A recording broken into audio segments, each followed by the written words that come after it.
Just like that, we're back What up, gang? talking about what might be the first movie that we've covered on this channel that might not be positive. But before we get to that, I don't want to get too far ahead of myself. We're talking about The Incredible Hulk today, second movie in the MCU. It released in 2008, the same year as the first Iron Man, directed by Luis Leterrier, also directed Clash of the Titans, Now You See Me, and recently Fast and Furious 10, or Fast 10 rather. Um, Delightful. I wanted to bring this next one up because we kind of talked about Ready Player One recently. The screenplay was written by Zach Penn, who has co-writing credits on Ready Player One and Free Guy as of late. Great guy. Yeah, Ryan Reynolds. Interesting. Yep. This movie had a I bunch love of. Ryan Reynolds. This movie had a. I don't know why I couldn't find the exact number. It's estimated, but it's between 137 to 150 million dollar budget and a box office of 264.8 million, which makes it the lowest grossing movie in the MCU. That kind of makes a lot of sense, though. I guess it's not really too much of a surprise. Interesting. So that's all for the facts, Joe. I want to get right into it. First, before you tell me what you think about the movie, what's your history with it? Do you remember the first time you saw it? What you thought of it? Oh Anything like man, that? I think I saw it when it came out when I was a kid. I was only like 8, I think, when this came out. Mm. I do remember seeing it in theaters, and I was like, "Oh my god, this is so cool!" And I bought the Hulk fists that came out, like the big punchy ones, the plush foam ones, and I thought Oh it was yeah, cool. oh But yeah. I didn't care for it pretty shortly after that. It just faded into my background. And I kind of wish it stayed there because we'll break it down, but I almost don't even want to count this movie as an MCU movie. It You know what fe I mean? it Like feels very it disconnected. yeah, Outside of it that really scene with does. Robert Downey at the very Yeah, end, this literally, movie yeah. Post credit feels scene nothing like any other at MCU all, movie. literally at all. Like I know the whole actor switch thing, but you can get around that as long as it like feels the same.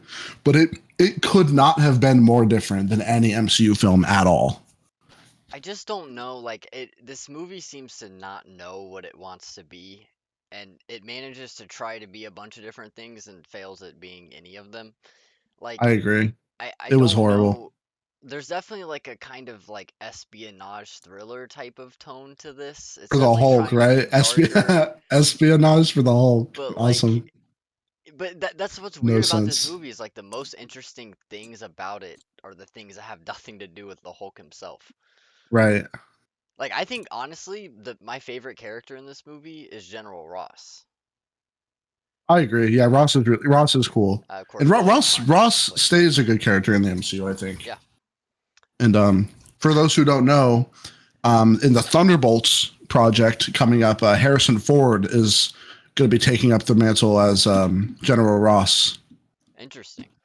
which is pretty cool. And, I learned about that recently. There's just so many bizarre choices in this movie in terms of just like I would say just stylistic choices, but I don't even want to call it that because I like it has the look of a generic like action movie. It's got a lot of shaky cam in it, which is annoying as it always is. It's like Yeah, it thinks it's so much more intense than it is. Like I joked to you, I was like, why is this score so hard compared to no, everything yeah, else? the music's Like the great. score's The going music is great. crazy, but Yeah, everything on screen is a shit show, yeah. including This, the VFX. Hulk looks awful yeah. in some of the scenes I here. think let me just say for now, I know the VFX part of the Hulk is pretty bad, but the design they went with for the Hulk I do like. It just suffers from that bad VFX. Does It's that make sense? yeah, exactly. Like the no, the Yeah, design's cool, but it just looks not right. And especially in yeah. that scene where it's like raining and you get that like over the top view of him, it's like ugh, like what the hell? I This don't movie's know. really unique because I feel like this is one of those movies where the bad heavily outweighs the good. I Like agree. heavily. It's just boring. Like that's It's incredibly the boring. best And way I dude, can the describe it. dialogue. Can we talk about the dialogue for a second? Oh, we're gonna talk about Dude, this movie's biggest problem. I'm just waiting oh for my me and god. you both know what it is. Not only the dialogue, but Jesus Christ. And shout out Liv Tyler, but holy shit.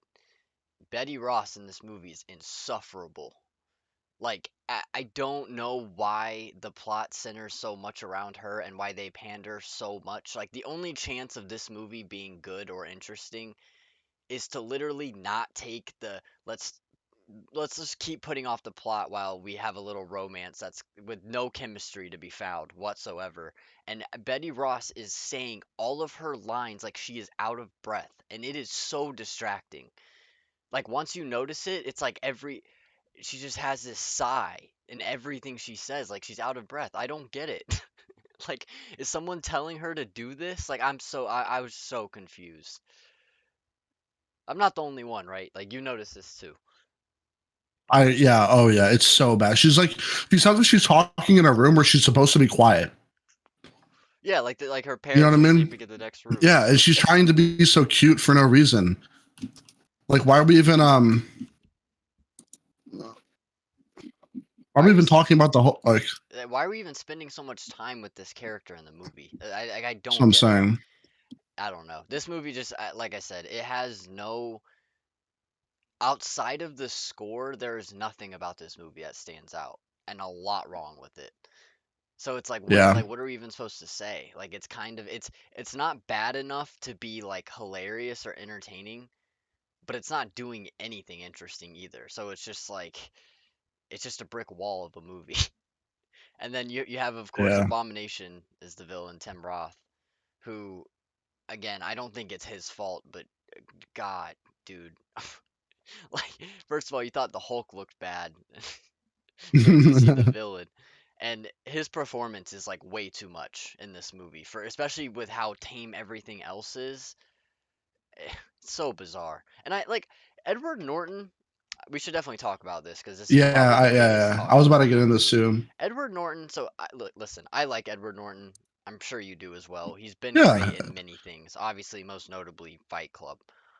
Which I Oh, of think is course, where they dude. Of got the course. inspiration Classic. to pick him as Hulk from, because I see what they were Hmm. going for, the kind of more reserved but has something inside that internal anger, which is honestly it blows my mind that this movie's not centered around that. Like in my opinion, the easy just surefire hit way to do a Hulk movie is just have the central theme be around him trying to fight his anger to become the Hulk. Like that's compelling. This movie never really does that. And I agree. Edward Norton does fine, but like there's no connection to him. The movie gives you nothing for the audience to root for in him. Like he's just kind of a guy who's playing a Yeah, guy. exactly. Like I He just I don't like the way that they started the movie off, and like they really could have went deeper into kind of why he's there from the beginning, but you don't find out why he's on the run for a minute, you know? right. There's so many disconnects that like I feel like they just tried to get away with cool action movie, don't have to worry about anything because people will like it. But this movie has only aged worse and worse, in my opinion. Oh, 100%. Because you just realize, like, especially, like, even the MCU movies that aren't great typically have, like, something going for them, right? Whether it's, like, maybe they have enough comedic scenes scattered throughout to make it not the worst time in the world, but this really has, like, not much of anything. Also, a scene that really bothers me, I mean, there's a lot of scenes that bother me, but one in particular, with the purple pants where I don't know if you noticed, but like the camera hangs on to the purple pants and him holding it up for like way too long. Like I could almost see the movie winking at me. Like you get Yeah. it? You get it? Cause the Hulk wears purple pants. Like you get it? Like come on. I don't know. I don't know, man. This one's kind of a mess. It really is a mess. It's so clunky. Like, is that a good way to describe it? Like, Yeah, it's there's like it's like they piled so many different points together, and then had the Hulk in there sometimes, and it doesn't make any sense. None of the dialogue makes sense. There's a weird love interest that doesn't make sense. General Ross is the only thing that keeps this movie any bit together at all. right. I love Edward Norton, but like this movie does not make him look like he's a good actor. No, I mean he's given no direction. Like he has no character really. Like Yeah. I get it wanting Hulk to be a normal guy and trying to depict that. Yeah. I understand it, but you can still have like nuances and subtlety in performances that make them stand out as a character. But Yeah. Edward And I Norton think, doesn't have that. yeah, I agree. It's just weird, man. It doesn't. It just doesn't feel right. This movie might sit atop the throne for the worst MCU movie now that I've rewatched it again. Because even calling it an MCU movie feels wrong. You know what I'm saying? Yeah, it's like Because what there's other movies that we'll talk about in the future that are pretty bad as well. But this movie's the only one that didn't even feel like an MCU movie. So how can I even say that something is worse when the core aspect of it's not even there? I know it's earlier. It was the second movie in the whole universe. And this was before there was even the universe. It just happened. They just had a Robert Downey Jr. cameo at the end for the post credit scene, kind of hinting at the start of one. right. But it still did not even feel like it. And you can rewatch the rest of the movies. Like, go look at any clip from Hulk, and then watch any clip from any other MCU movie. There's not a single reminiscent feeling And at even all. even to compare it to Iron Man, the only one that we have on this list, like Iron Man 1 is kind of also feels separate from the MCU, but there's like like an energy and like eccentricity there present in that movie that will kind of translate to other MCU movies down the line. This movie does not have that energy at all. I It agree like fully. it doesn't have the wit, it doesn't have the writing, it doesn't have really anything other than the score. Like that's easily the best part and the only great part about this movie is that everything else is either mid or outright bad. Agreed. So, I don't know. I guess we shouldn't probably spend too much time talking about this one. There's really not too much to talk about. I'm just kind of glad we got it out of the way. Um, so we do have, of course, our separate rankings for the MCU. Mm-hmm. Now I want to ask you because we watched this probably like 2 weeks ago, and I'm trying to remember. Do you Has it remember? been 2 weeks? Probably. I'd say it has Oh been. wow.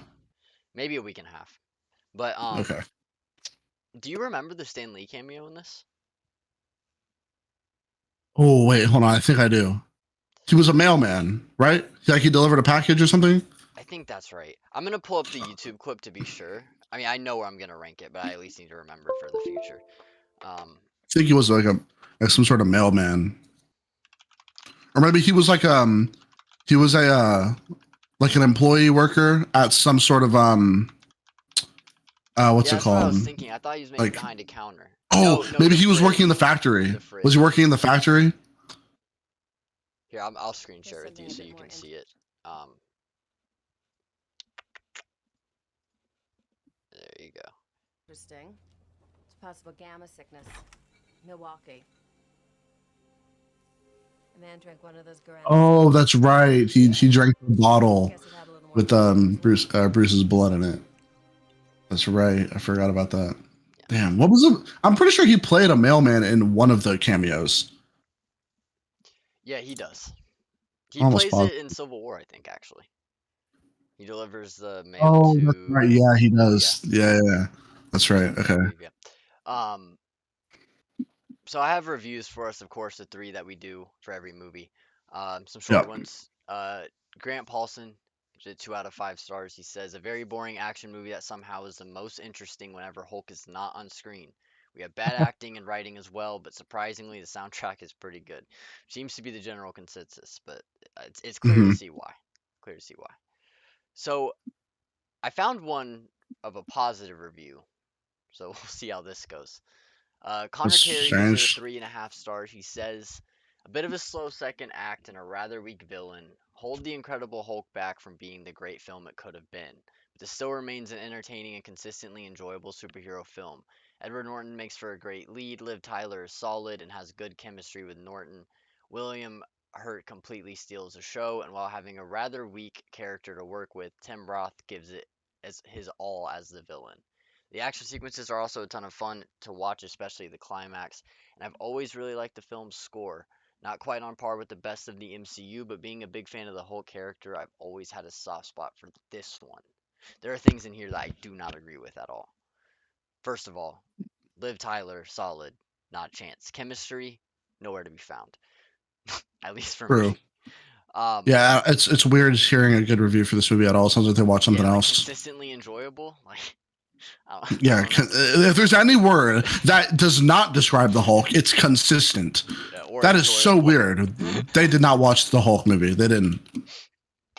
There's no way. Consistent? That's the word they chose? Yeah, right. My God. Consistently boring.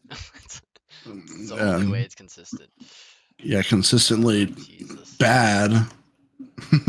You know what I mean? It's just like, what the fuck And then movie did I watch? Jacob Cunningham gives it 3 stars. He says this definitely ranks in the low end, but it was a good starting point. And you can see the beginnings of their winning formula. I also wanted to bring this up because where?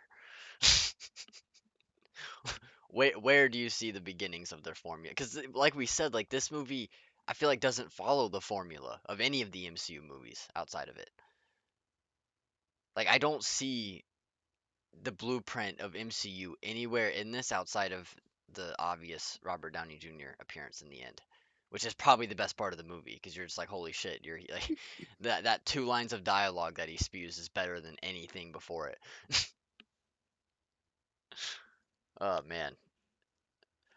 All right, Joey, it's time to do our rankings. Of course, to start, we're doing Stanley cameos.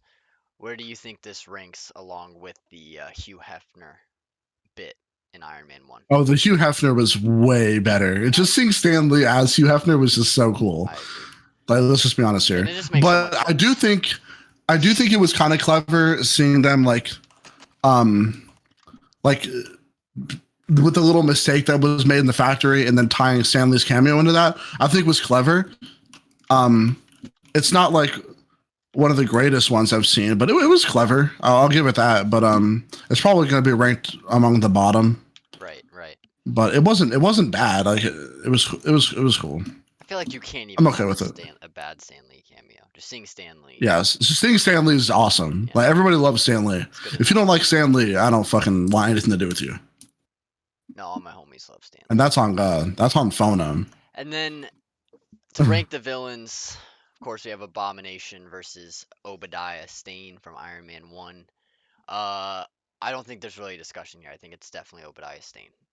Oh, dude, without a doubt, Even though without a doubt, that was kind of my critique with Iron Man 1. That being said, at least he like had a character, and I enjoyed watching him on screen for pretty much majority of the parts that he was in. So that's something I cannot say for Abomination.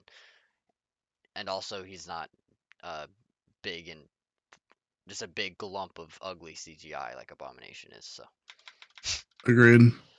I think that's gonna be obvious. And then finally, Joey, we have the overall MCU ranking right now. It is just Iron Man 1. Joey, I know you probably do not like this as much as Iron Man 1, but what would you give it out of 10?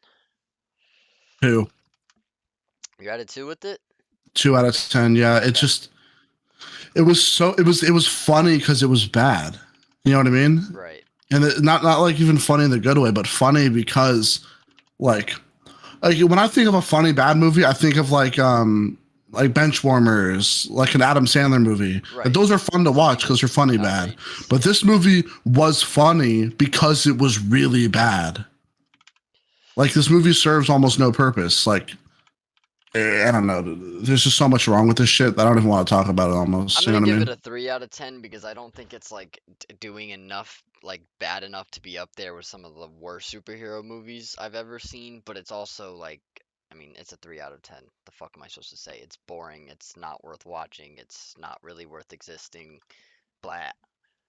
I'm just glad, like I said, I'm just glad that we got this out of the way. So now we can talk about, because I think most of the MCU, I mean, we're definitely gonna get to some not great ones, but I think very rarely will there be this little to talk about as the Hulk. But anything you want to add before we call it here, Joey? Um, I think the best way that I could really sum this up is um, just a pile of shit, Yeah, really. yeah, yeah. It's pretty bad. It's just again, it's like it's not even that it's necessarily doing anything that horrendous. It's just like, again, when you have a movie that has no hook, like there is nothing about it that draws you in, Yeah, it's like just watch. It's like watching grass grow. Like I'd rather do that. there's no reason to be invested in this movie. So yeah, I don't know. We'll leave it at that though. Again, the first negative kind of review that we have on the channel, but I'm sure there'll be plenty of more to come, especially as we do some franchises. I'm sure we'll get Most likely, yeah. get real interesting. But Joey, thank you for joining me. I believe Of next course. time we're talking about Rushmore. I'm very excited for Oh, that me too. Yeah, conversation. we'll do that. We'll do that soon. For sure, for sure. Yep, that's it. Adios. Later.